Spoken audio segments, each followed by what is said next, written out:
Hello and welcome to my home planet, Planet Aurora. I'm broadcasting from my art studio, and I am here today to talk again, as always, about the flying rainbow lasagna. We are also going to talk about the light body, the non-physical energy body, the inorganic realm, and the organic realm. Okay, what am I talking about between organic life and inorganic life? So organic life is the physical matter, the eating, procreating, respirating, living beings. However, that is not the only type of life. There's also the abstract, inorganic life, pure energy beings. So what we have in this picture over here is the intersection between the physical body, the physical form, and the non-physical form. This energy structure that exists within and throughout and intertwined with the physical energy structure. And this non-physical energy structure is the basis upon which the molecules of physical reality are created. This is my cat Ashley over here. I knew she'd want to be on the broadcast. There is a matrix or a structure upon which the physical organic realm is based. So these are a group of symbiotic light beings that exist in conjunction with the corporeal form.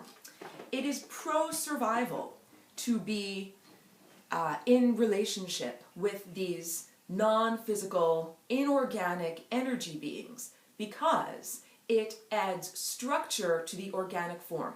The organic form would be analogous to the atomic realm, subatomic particles, where things are everywhere.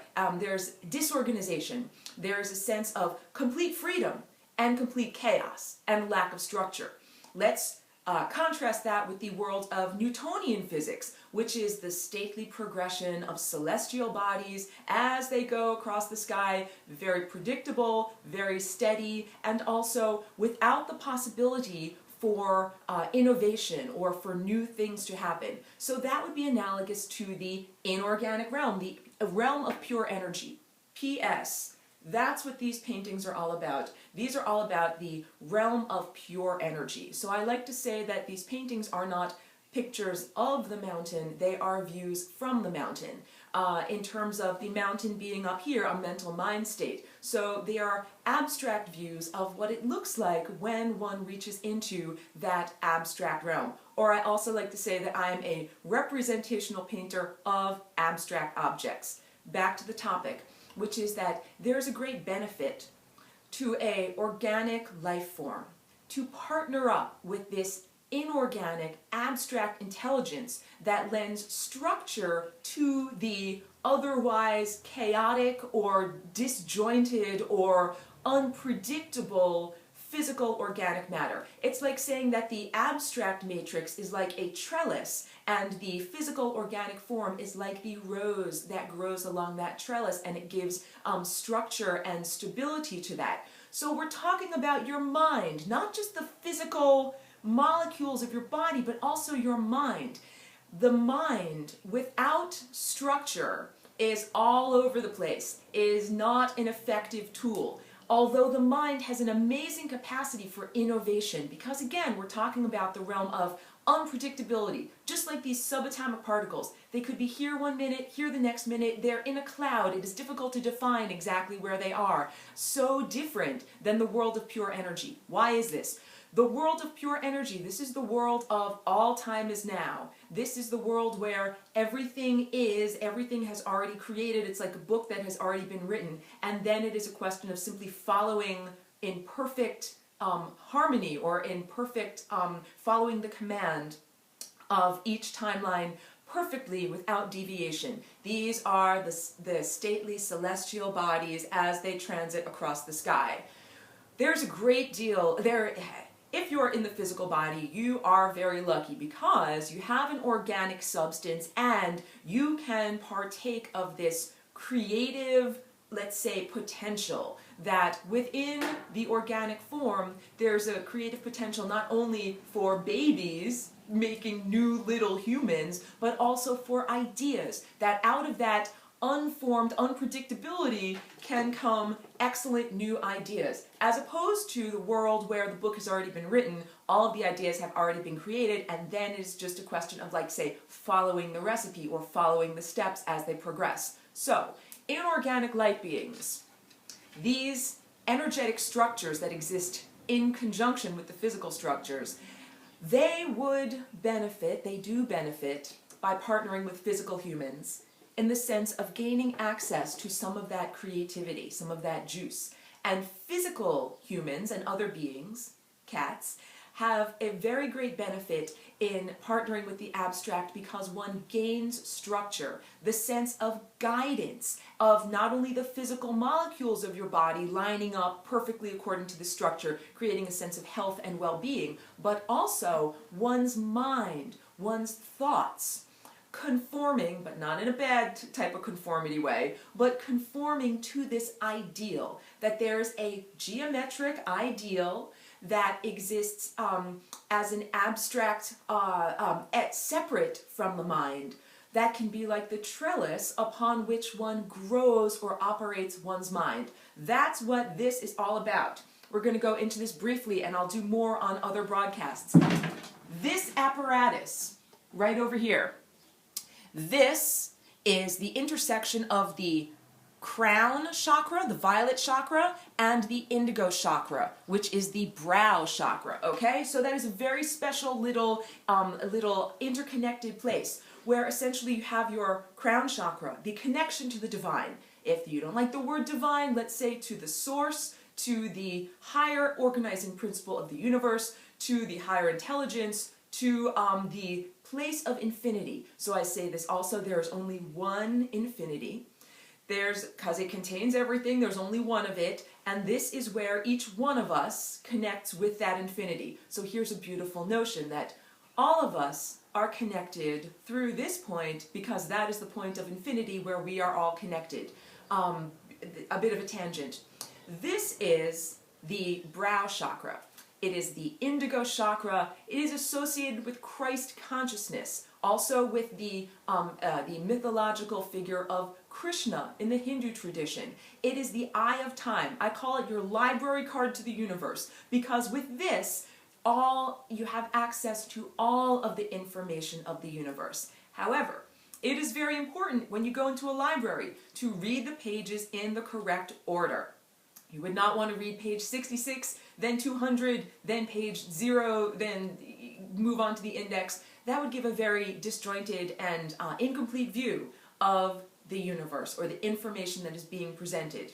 So you have to connect with the librarian of the universe, this little apparatus up here, which acts in much the same way that a helicopter has blades going around like this, and it also has a rotor going like this. This helps to turn one's mind, your mind's eye, your imagination in the right direction. Imagination, something that is used to dismiss and denigrate wonderful mental faculties. It's just your imagination. There is no just here. The imagination is one of the most miraculous and powerful things that humanity has access to. With this, literally, you can create something that isn't there. You can visualize something that is not right in front of you. You can visualize something that has never existed, such as a flying rainbow lasagna.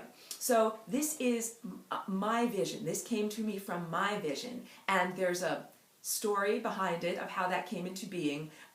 Please stick with me for more of these broadcasts. I'll tell you more about that. But essentially, this is a new shape that one can form out of the non-physical energy matrix of reality, and we'll say pan-dimensional reality, not just the third dimension existence. Because we have these chakras on our body that are actually shaped like 4 vortexes.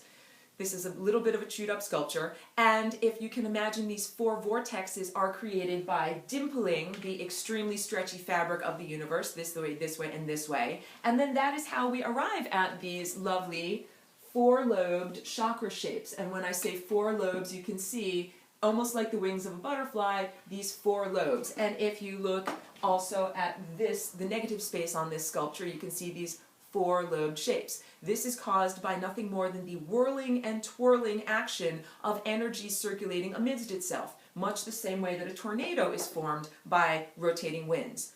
This is the next evolution of what you may do with this shape, and it involves adding another dimension. So, I try to keep these broadcasts short so we can fit them on YouTube, but the idea of adding another dimension is that it is a perceptual leap. For example, a flat piece of paper. Before the Renaissance, when people looked at a flat piece of paper, it was just seen as a sheet.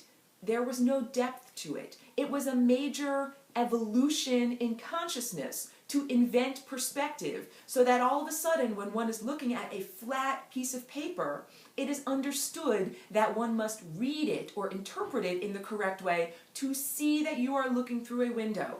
You did not actually add a third dimension. You didn't take a flat piece of paper and turn it into a sculpture. What you did was add another dimension with one's perception. So this has everything to do with understanding time, understanding multidimensionality, that when you are looking at a moment, you are not just looking at a moment, you are looking at many, many moments and many, many possibilities. When you take this and you add another dimension, you get this. Add another dimension means we put this in a context and we begin to either move it up and down, or we put it in a context and we move the context up and down around it. This area within here, this negative space, that's another dimension. When you add another dimension, you add another degree of freedom. If you were a little ant and you were walking on my hand, you could only walk on the second dimension. You would have to go all the way across the whole hand from here, here, here, all the way over to here. What if you add the third dimension? What does that mean? All of a sudden you can fold it up. Another dimension is perpendicular to the current dimension you're working on. Perpendicular, right? All of a sudden you can fold that piece of paper over and the ant can miraculously move from this point to this point without actually having to traverse the whole thing. So think about time. Time, which is so taken for granted because of the daily experience of being immersed in time.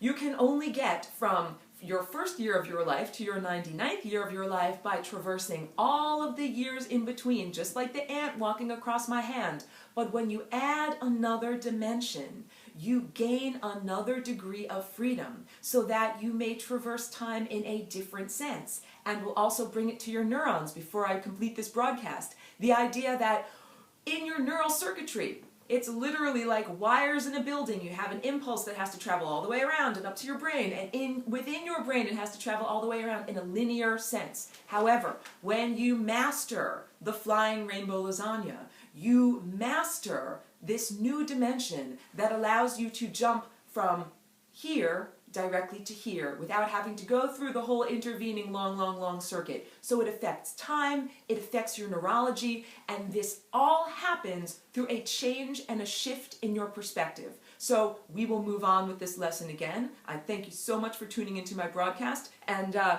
keep tuning in for more lessons for full spectrum humans from the Flying Rainbow Lasagna.